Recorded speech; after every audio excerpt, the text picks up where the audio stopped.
안녕하세요. 서울경제 블록체인 전문 매체 디센터 도혜리 기자입니다. 안녕하세요. 샌드뱅크의 운영이사 백군종입니다. 이사님 안녕하세요. 안녕하세요. 오랜만입니다. 네, 오늘 또 되게 좋은 소식을 가져오셨어요. 40전에는 책을 안 내려고 다짐을 한 적이 있어요.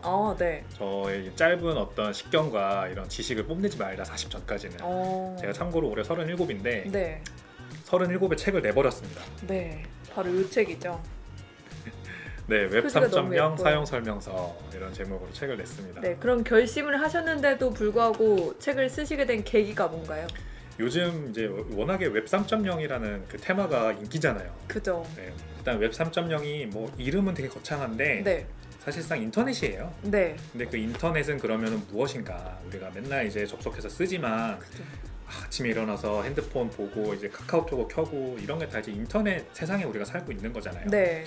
이제 그거에 대한 어떤 기본적인 배경 설명을 했고요. 왜 인터넷이 나왔고 어떻게 나왔고 네. 그리고 지금 현재 우리가 쓰고 있는 인터넷 그것의 어떤 문제점 지금 이제 뭐 플랫폼들이 데이터를 독점한다 뭐 이런 것들이 좀 문제가 되고 있는데 정확히 어떤 문제가 있는지 다뤘고요.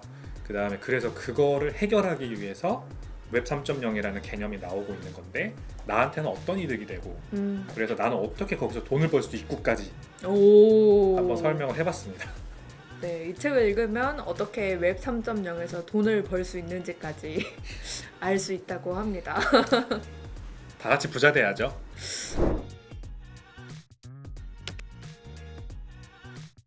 본격적으로 이번 주에는 또 어떤 이슈를 준비하셨는지. 얼마 전에 그 네. 테슬라가 비트코인 홀딩의 한 75% 정도를 팔았다고 뉴스가 났죠. 네. 사실 그 판 가격에 조금 의문이 있었어요.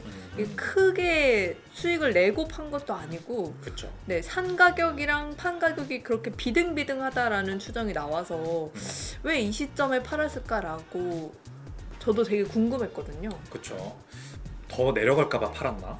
뭐 이런 얘기도 있었고. 더 떨어질까봐. 더 떨어질까 봐. 네네네. 근데 이제 일론 머스크 테슬라 CEO가 사실 자기가 직접 얘기를 하긴 했죠. 네, 왜 팔았는지에 맞습니다. 대해서. 그 코로나19 사태로 중국이 봉쇄가 되면서 좀 불확실성이 커졌다 이렇게 이야기를 했죠. 맞아요. 네. 그러니까 거시경제에 대한 불확실성 때문에 팔았고 그렇다 그래서 내가 비트코인을 이렇게 판다고 해서 이거의 뭐 장래를 어둡게 보거나 이런 건 아니다라는 식으로. 맞아요. 나중에 또 비트코인을 살 수도 있다. 그렇죠. 포지션이 열려 있다라고까지 이야기를 했습니다. 일론 머스크는 요즘 되게 좀 시끄러워요, 이분은. 네. 여러 가지 구설수에 많이 휘말리고 있는데 최근에 뭐 저기 혹시 트위터 그 인수한다는 건 어떻게 되고 있는지 혹시 아시나요, 기자님? 그건 완전 결렬됐다고 그쵸. 저는 뉴스를 봤습니다. 저는 이렇게 봤는데 그 트위터 인수를 하기로 해서 엄청나게 이제 이슈몰이를 하다가 그리고 돈도 막 이제 필요해가지고 땡기는 것처럼 했잖아요. 네네네. 대출 받고. 네. 근데 트위터를 결국에는 안 하기로 하고 그 트위터가 그래서 이제 소송을 걸었죠. 일론 머스크한테. 너 왜 우리 회사 인수하기로 해놓고 안 하냐 하면서 이사회가 아마 일론 머스크를 고소했을 거예요. 네. 그래서 이제 법정 다툼으로 가게 되는데 어. 그 이런 찌라시가 있었어요. 트위터에. 일론 머스크가 결국 승리한 거라는 거예요. 왜요?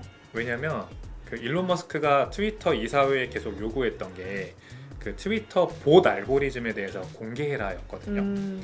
도대체 무슨 알고리즘으로 봇들을 걸러내고 있는지 이거를 공개하라 했는데 안 했어요. 트위터가. 네.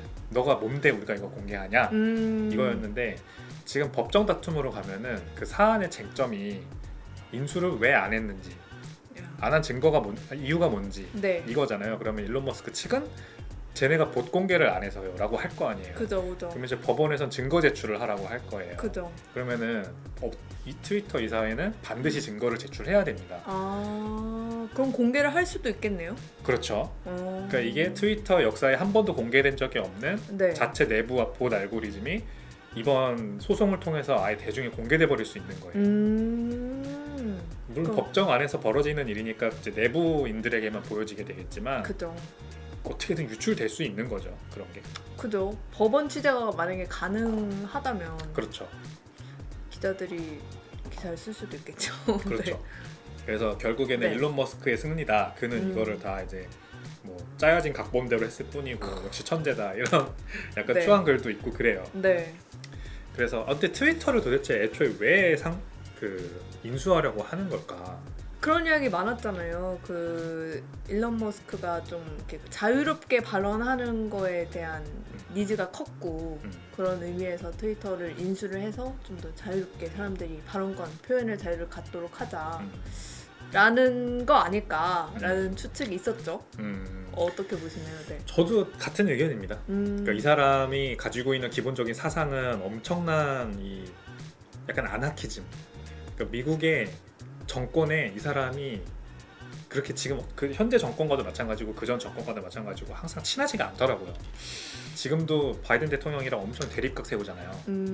바이든 대통령이 자꾸 GM 포드만 가지고 크라이슬러만 가지고 뭐 향후 전기차 세대를 미국의 전기차를 이끌 그런 주요 회사들이라고 치켜 세우고 테슬라는 언급을 안 해요. 너무 이상하네요. 그죠? 네. 사실상 전기차 업계의 독보적인 1위는 테슬라인데 그러니까요.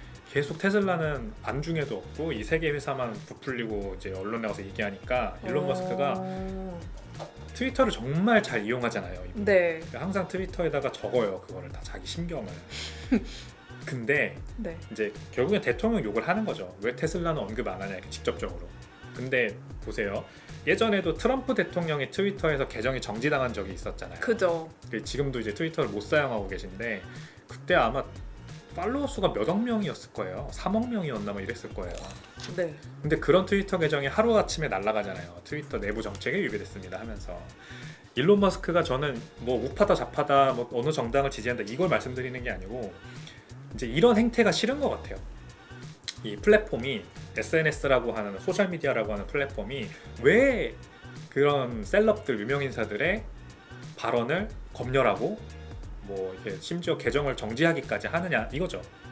그 자기도 하고 싶은 말 더 하고 싶은데 왠지 못할 것 같다. 나도 계정 정지당할까 봐.